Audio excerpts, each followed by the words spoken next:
मनमाड शहरातून जाणारा इंदोर, पुणे, बेंगलोर हा एक मोठा राज्यमार्ग जातो। त्याचप्रमाणे बाजूकडून शिर्डी, सुरत ते शिर्डी आणि पुढे बेंगलोर असा एक मार्ग जातो। आपण बघू शकतो की मी आता मनमाडच्या या मालेगाव चौफुलीला आहे। या ठिकाणी वारंवार अपघाताची शक्यता असते। अवजड वाहने जे आहे ते इतक्या मोठ्या प्रमाणात या ठिकाणून रोज पास होत असतात। एखादं वाहन जर कधी रस्त्यामध्ये कुठे अपघातग्रस्त झालं किंवा एखादं वाहन जर नादुरुस्त झालं तर मोठमोठ्या रांगा ज्या आहे या ठिकाणी लागलेल्या असतात। आपण बघू शकतो की किती मोठी अवजड वाहनं जी आहे ही रोज या ठिकाणून प्रवास करतात।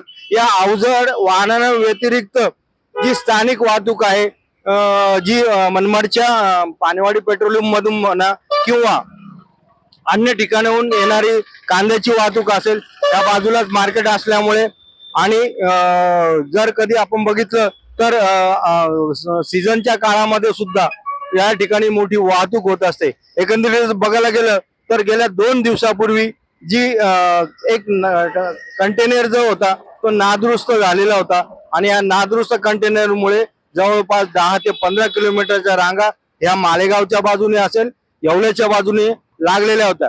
एकंदरीत बघायला गेलं तर अवजड वाहनांची होणारी ही वाहतूक आणि ही वाहतूक समस्या जी आहे ही सोडवण्यासाठी इथे जी पोलीस चौकी आहे, ह्या पोलीस चौकीमध्ये जे पोलीस बसले असतात ते त्यांची मोठ्या प्रमाणावर दमछाक होत असते।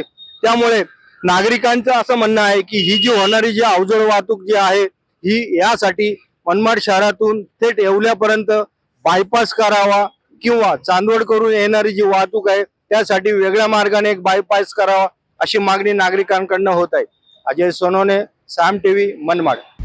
आता isakal.com आहे देशातील नंबर 1 ची मराठी न्यूज वेबसाईट। प्रत्येक अपडेटसाठी isakal.com ला नक्की भेट द्या।